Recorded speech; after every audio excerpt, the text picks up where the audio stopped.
All right, picture this.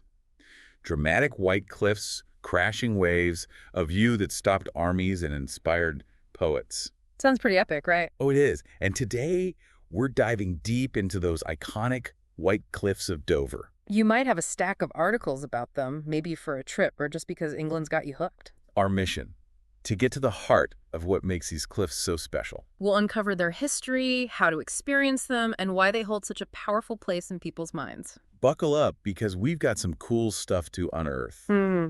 You think you know Dover from war movies. But did you know there's a Shakespeare connection and even a World War II acoustic mirror nearby? Okay, let's get started. First things first, where exactly are the White Cliffs of Dover?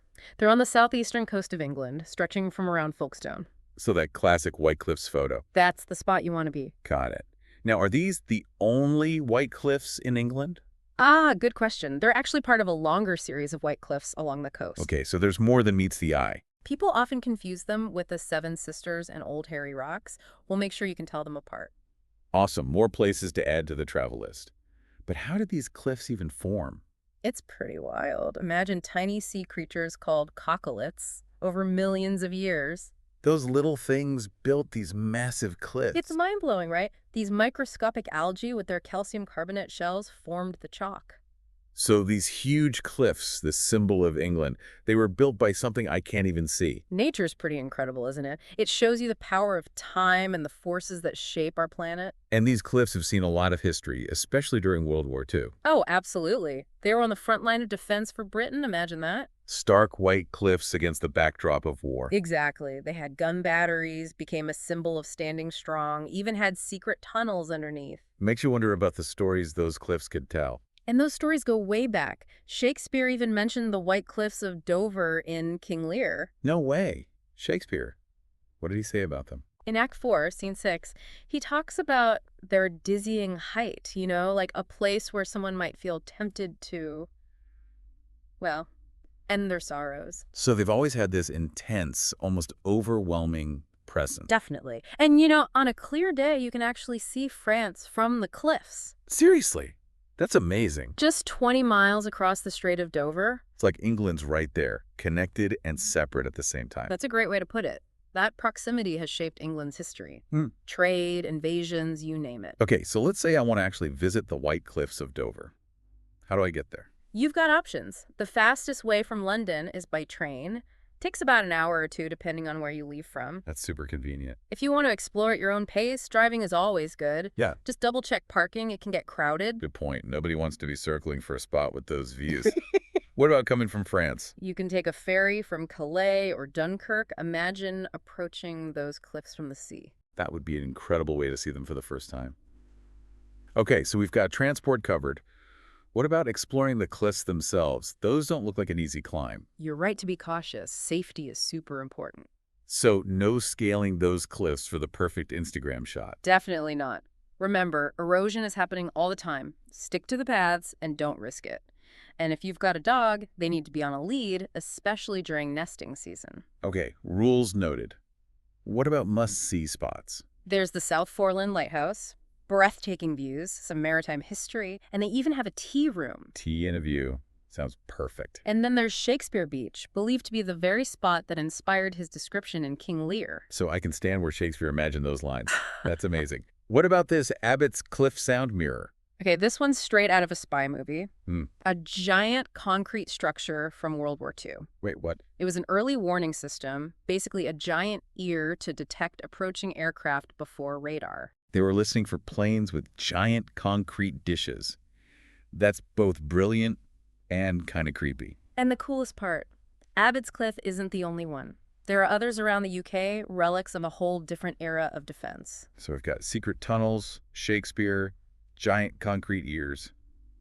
These cliffs are full of surprises. And we're just scratching the surface. They've shaped England's identity, inspired art. There's so much more to uncover. And speaking of stories, the White Cliffs of Dover have also played a starring role on the big screen, haven't they? They're a popular spot for movies and TV shows. The dramatic landscape and history make them a perfect backdrop. I can already picture those epic sweeping shots, the wind whipping through someone's hair as they stand on the edge contemplating life's big questions. It's a classic for a reason. But it's not just about the visuals. The cliffs add a layer of symbolism, too. Freedom, escape, isolation, the weight of history, you name it. So what are some of the films and shows that have featured the White Cliffs of Dover? We've talked about King Lear and the Resident Evil series, but there's the 2022 mini-series Pistol about the Sex Pistols. The Sex Pistols at the White Cliffs of Dover. That's an interesting mix. They filmed at the Citadel, King's Hall, Marine Parade, and of course those iconic cliffs. It's like they're contrasting the rebellious energy of punk rock with this place steeped in history and tradition. Exactly. It adds another layer to the story. What other films have used Dover as a backdrop? There's After Love from 2021, a woman's journey of self-discovery. Part of it takes her from Dover to Calais. That's powerful, like crossing a threshold, both physically and emotionally. Right. And then there's the TV series Back to Life. It's about the challenges of returning to society after a traumatic event. I can see how the cliffs could symbolize both the weight of the past and the hope for a new beginning. They really can hold different meanings for different stories. So no matter what kind of film you're into, there's probably one set at the White Cliffs of Dover. And if you're a real film buff, our source even has a list of specific filming locations. A self-guided movie tour. I'm in. But let's not forget about the natural beauty of these cliffs. Absolutely. Our source has tons of info about walking trails and viewpoints, so let's break it down. All ready to hit those trails. How far do these cliffs actually stretch? The White Cliffs of Dover span 8 miles, which is about 13 kilometers. That's a good stretch of coastline. From Folkestone to St. Margaret's Bay, plenty to explore. So we've got options for both long hikes and leisurely walks. Exactly. And for those breathtaking panoramas, head to the Port of Dover. That's where you can really grasp the scale of these cliffs. You got it. For a wider view of the coastline, there's a great spot between Dover and St. Margaret's Bay. So you see the cliffs as part of the bigger picture. And if you want a truly unique view, catch a glimpse from the sea. Oh, the ferry. You can hop on one to Dunkirk or Calais, or even take a shorter tour along the coast. Okay, that's definitely going on the list. Yeah. We've talked about the cliffs as this grand spectacle, but what about the smaller details, the plants and animals that live there? That's a great point. Don't let the chalky appearance fool you. There's a lot of life up there. Really? So it's not just white cliffs and blue sky? Not at all. You've got wildflowers that bloom throughout the year, adding splashes of color. Like what? Thyme, rock rose. Those attract butterflies and other pollinators. And if you're lucky, you might even find a spider orchid. A spider orchid, now I have to see that. They're pretty cool. And believe it or not, you can even find edible plants like rock samphire. So you can taste the cliffs. I'm all about that sustainable snacking. But remind me, always double check before you munch on anything, right? Absolutely. Gotta be safe. Now let's talk butterflies. The White Cliffs of Dover are a haven for them, even some rare ones. I'm picturing a scene straight out of a nature documentary right now. You might see the large skipper, known for its fast flight, or the painted lady, which migrates across continents. Wait, those tiny things fly across oceans. Pretty incredible, huh? Then there's the Adonis blue butterfly, a bit rare, only found in Dover. A Dover exclusive. And in July and August, you'll see tons of chalk hill blue butterflies, like a blue cloud against those white cliffs. Okay, butterfly spotting is officially on the agenda. This place is way more diverse than I thought. It's a reminder that life thrives in all kinds of places. And speaking of thriving, have you heard about the peregrine falcons? Now we're talking. I can already picture them soaring above those cliffs. They're one of the rarest birds you'll see there, but they love those cliffs. Perfect for nesting. What a view they must have from up there. They definitely do. They're an important part of the ecosystem, keeping prey populations in check. It's amazing how everything's connected, from the tiniest wildflowers to those majestic falcons. It really is. Now, remember that riddle about the White Cliffs of Dover, the one with the bluebirds? Of course. It's not actually true, but it's got a fascinating story behind it. Exactly. Those bluebirds in Vera Lynn's song, they weren't just a random choice. So what were they about? Hope, peace, a longing for a brighter future, especially during World War II. With the cliffs as a symbol of defense, those bluebirds returning meant happiness and freedom were coming back too. It was a powerful image, especially for people who had been through so much. Even though it's not literally true, it captures a feeling, a longing that people could connect with. That's the power of music and symbolism. Sometimes it goes beyond the literal meaning. It's about capturing a deeper truth. Exactly. Well, this deep dive has already been an eye-opener. From ancient geology to wartime secrets, Shakespeare, and bluebirds. And we're just getting started. There's still so much more to discover about the White Cliffs of Dover. Stay tuned for the next part of our deep dive, where we'll uncover even more intriguing layers of these iconic cliffs. Welcome back to our White Cliffs of Dover deep dive. It's crazy how much we've already uncovered. Tiny sea creatures, Shakespeare, those secret wartime listening devices. And we're not done yet. We've got the history, the geology, even the movie magic. But what about the people? You mean like how people feel about the cliffs? Exactly. Our source has some quotes not just from famous folks, but everyday people too. Okay, let's hear them. I'm curious what kind of personal connections people have with Dover. One woman, Sarah, said, "Whenever I see the White Cliffs of Dover, I feel a sense of peace and belonging. It's like they're welcoming me home." Makes sense, there's such a strong symbol of England. But for others, they're about new beginnings. David said, "Standing on the cliffs, looking out at the sea, I feel like anything is possible." Like a starting point for any adventure. And for artists, they're pure inspiration. Emily, a poet, said, "The White Cliffs of Dover are like a blank canvas." I get that. They're so grand you could project your own feelings onto them. And speaking of projections, remember those sound mirrors? Oh yeah, those were wild. It shows how Dover has been a place of invention, pushing boundaries. It's like those cliffs have layers upon layers of stories. And our source goes deep into those layers, the geology, history, even folklore. So we've got ancient rocks, war secrets, Shakespeare, personal stories. It's mind-blowing how much one place can hold. It reminds us that exploration is a journey. There's always more to learn. True, that. But let's not forget, Dover's been a star on the big screen too. Oh yeah, it's a Hollywood favorite. Those dramatic cliffs are a perfect backdrop. From war movies to rom-coms, those cliffs have seen it all. And they add something special to the story, whether it's hope, freedom, or the weight of history. We've talked about King Lear and Resident Evil, but what else has been filmed there? Pistol, the miniseries about the Sex Pistols, they used locations all over Dover. The Citadel, King's Hall, Marine Parade, and of course, the cliffs. Punk rock meets ancient history, what a combo. It creates this clash between old and new, rebellion against tradition. What other films have used Dover? There's After Love from 2021 about Yeah. a woman's journey of self-discovery. And part of it takes her from Dover to Calais, right? Exactly, a physical and emotional crossing.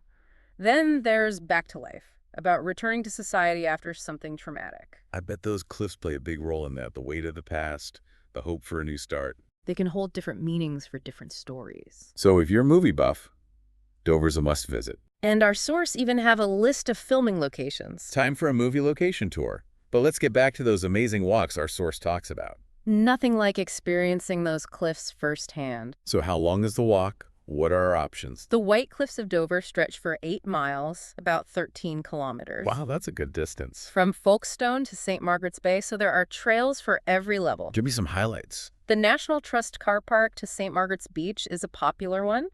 Takes about 2 hours round trip. Sounds like a good way to soak in the views. For a shorter hike, try Samphire Hoe to Abbott's Cliff Soundmere or even Shakespeare Beach, about an hour round trip. Something for everyone then. Oh, we mentioned dogs earlier. Any rules I should know? Definitely. March 1st to July 31st, dogs need to be on a short lead to protect nesting birds. Makes sense. And always keep them leashed near the cliff edge, no fences, it can be dangerous. Got it. Safety first. Now, I imagine the best time to visit is... Spring to early autumn.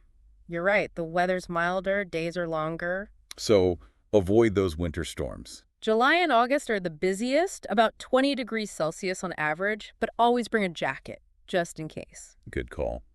Now, for those must-see viewpoints, where should we go?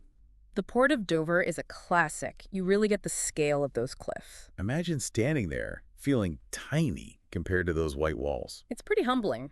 For a wider view, try the spot between Dover and St. Margaret's Bay. So you see the cliffs as part of the whole coastline. And for a completely different perspective, see them from the English Channel. The ferry. Exactly. A Dover to Dunkirk or Calais trip, or even a shorter boat tour. Added to the bucket list. Now, we've talked about those epic views, but what about the little things? The plants and animals. Don't underestimate that chalk grassland. It's teeming with life. I was thinking that. We've been so focused on the big picture. What about the details? There's a whole world up there. Like, Wildflowers galore, bird's foot trefoil, wild thyme attracting bees and butterflies. You might even find a pyramidal orchid. okay, that's cool. Or the tiny kidney vetch little pops of yellow. I'm going to need a magnifying glass for that. Are there any really unusual plants? The ox-tongue broom rape, it's a parasite, gets nutrients from other plants. Whoa, a parasitic plant. What about edible ones? We mentioned rock samphire, but there's also sea kale. A coastal salad, I love it. But always be sure it's safe to pick, right? Absolutely. Speaking of foraging, let's not forget the butterflies. Those were definitely a highlight for me. You'll see plenty of meadow browns, classic orange-brown wings. Like little bits of sunshine flitting around. If you're lucky, you might spot a marbled white, black and white checkered wings. Now that's a cool butterfly. And remember the Adonis blue, those bright turquoise wings? They're only in Dover. Exactly. And in July and August, get ready for a ton of Talk blues, silvery blue against the white cliffs. It's going to be a butterfly extravaganza. This place is so much more diverse than I imagined. Nature always finds a way. Now we can't forget about the birds. We talked about those peregrine falcons. What else is there? Herring gulls are everywhere, classic gray and white, and loud. I know they have a bad reputation, but I kind of like them. They're survivors, that's for sure. What about the smaller birds? Listen for the skylark. Tiny brown bird with a beautiful song. Like a little concert on the cliffs. And if you like seabirds, look out for the fulmar. Big, graceful glider. So many birds to watch. It's a real symphony of nature up there. Before we finish, let's go back to that bluebird riddle one more time. Oh, yeah, the bluebirds over Dover. Even though it's not true, it's such a powerful image. It speaks to something deeper, doesn't it? Hope, longing, a brighter future, especially during those dark days of war. The power of symbolism. It's not about being literally true, but capturing a feeling we can all relate to. The beauty of art. Well said. Ready for our final thoughts on the White Cliffs of Dover? I am. I've got some reflections I'd love to share. Welcome back. We've explored so much about the White Cliffs of Dover, but there's one thing that keeps coming up. What's that? It's not just about history or geology, it's about how people connect with these cliffs on a personal level. You're right. Our source even has quotes from people about what the cliffs mean to them. Okay, I'm really curious to hear those. What kind of personal connections are people making? One woman, Sarah, said, "The White Cliffs of Dover always make me feel at peace, like I'm finally home." It's that sense of belonging, right? There's such a strong symbol of England. But for others, it's about looking ahead, not back. David said, "Standing on those cliffs facing the sea, I feel like anything is possible." Like a launching pad for dreams. And for Emily, a poet, the cliffs are pure inspiration. She said, "They're like a blank canvas for our emotions and interpretations." I love that. They're so grand they could hold whatever meaning we give them. And speaking of holding things, remember those amazing sound mirrors? Oh yeah, those were a trip. It shows how Dover has been a place of innovation, always pushing boundaries. It's like those cliffs hold secrets from every era. Our source goes deep into those secrets, the geology, the history, the myths, and legends. So we've got ancient rocks, wartime stories, Shakespeare, and now personal reflections. It's almost too much to take in. It shows how much one place can mean to different people in different ways. And it reminds us that there's always more to learn, even about places we think we know. Exactly. And that learning can take so many forms, from scientific research to artistic expression to simply standing on those cliffs and feeling the wind on your face. Well said. So as we wrap up this deep dive into the White Cliffs of Dover, I want to leave our listeners with a question. Okay, I'm listening. What do the White Cliffs of Dover mean to you? Do they represent home, adventure, history, or something else entirely? What stories do they whisper to you? That's a great question to ponder. It's about finding your own personal connection to this incredible place. And who knows, maybe one day you'll find yourself standing on those cliffs, feeling the vastness of the sea and the weight of history all around you, experiencing the magic of Dover firsthand. Happy exploring, and thanks for joining us on this deep dive. Until next time, keep exploring, keep asking questions, and keep discovering the fascinating layers of our world.